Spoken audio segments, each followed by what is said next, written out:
Powered by the Montana Television Network. This is the Noon News from Montana's news leader. A very good Tuesday afternoon, and thanks so much for joining us here on the Noon News. I'm Samantha Harrelson. At least one person is dead after a multi-vehicle crash in Ravalli County on Monday night. The Montana Highway Patrol reports the crash happened just after 7 p.m. at US 93 South and Roaring Lion Road in Hamilton. MHP has released few details on the incident, but have confirmed at least one fatality. We'll update the story when more details become available. And a motorcyclist is dead after a fatal crash yesterday on Norris Hill. The Montana Highway Patrol was called to the scene just before 3 o'clock Monday afternoon. Two people were traveling on the motorcycle near mile marker 59 on Highway 287 when the vehicle went off the right side of the road and rolled into a ditch.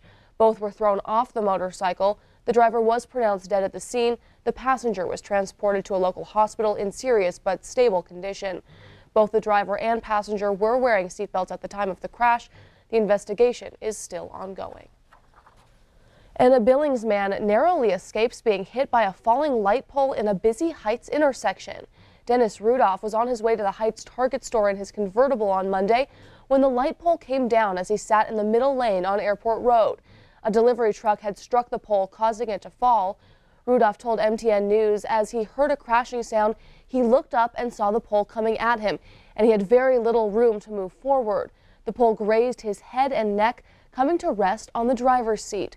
Escaping serious injury, Rudolph says he feels confident someone was watching over him. Another car was damaged, but its driver was also uninjured. Well, in other news this afternoon, Montana Fish, Wildlife and Parks are reminding hunters there are new regulations in place to help combat chronic wasting disease in Montana this fall. Hunters are required to stop at FWP check stations to get their deer or elk sampled for CWD this year. There are transport restriction zones in portions of Liberty and Carbon counties to help prevent the unintentional spread of the disease. CWD is an always fatal neurological disease affecting deer, elk, moose, and caribou. It was first discovered in Montana less than a year ago. The FWP Game Management Bureau says if CWD isn't properly managed, the disease can have dire consequences for Montana deer and elk herds. It's important that hunters and other people realize that the threat and the risk that this poses to our wildlife in the state. In other states, for example, where it's been there for a long time, it's reduced populations by 45%. In some cases, it's reduced populations 20% a year. Since chronic wasting disease was discovered last fall, the state has held 2 special hunts to determine how widespread the disease was. Tests determined that CWD may be found in as many as 8% of mule deer in southernmost Carbon County along the Wyoming state line. In north central Montana and portions of Liberty County along the Canadian border, fewer than 1% of mule deer are estimated to be affected. Now turning to Three Forks, volunteers were standing in the picket line yesterday at the Emerus Talc plant. They took to the picketing so that workers who have been protesting for 33 days could take a holiday. The community members present say they were making efforts to support the workers, especially on Labor Day. Those volunteering at the picket line tell us they believe in standing together. This dispute was delivered to us.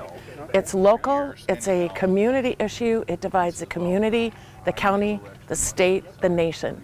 And if we don't stand with each other, who's going to be the last one standing? Now, Senator Tester and Kathleen Williams were scheduled to join the picket line last evening to support the workers. And finally, before we take a break this afternoon in health news, while it still feels a lot like summer, fall is just around the corner, and pediatricians around the country want parents to start thinking about the flu now. CBS News' Laura Podesta reports. It's still summer, but parents should already be preparing for the upcoming flu season. The American Academy of Pediatrics is recommending all children 6 months and older get a flu shot. We want to try to get the flu vaccine for children as early as possible in the season. So ideally, you would like for your child to be vaccinated before the end of October. Last year's flu season was one of the worst on record. 179 children died and thousands more were hospitalized. 80% of kids who died were not vaccinated. That's why mom Jenny Carson says she's not taking any chances with her 3-year-old Jacob. As a parent, you want to protect your children as much as possible. This season, the AAP is recommending the flu shot for kids as the primary choice over the nasal spray. Experts say the shot has provided the most consistent protection against flu strains in recent years. So that's great. While no vaccine offers 100% protection, Dr. Madhavi Kapoor of NYU Langone Health says symptoms can be less severe for people who get the shot. You're far less likely to have complications from the flu and also be hospitalized as a result of the flu. So much better to have at least some protection than none at all. For parents like Jenny, that's comforting. She says she'll be back to Dr. Kapoor's office as soon as the flu shots come in. Laura Podesta, CBS News, New York. Now, experts also recommend pregnant women get a flu shot because they can pass some protection onto their newborn.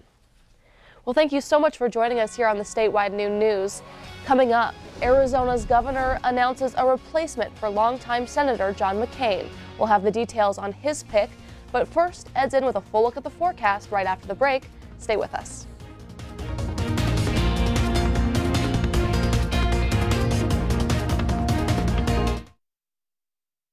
You're watching MTN News with Samantha Harrelson.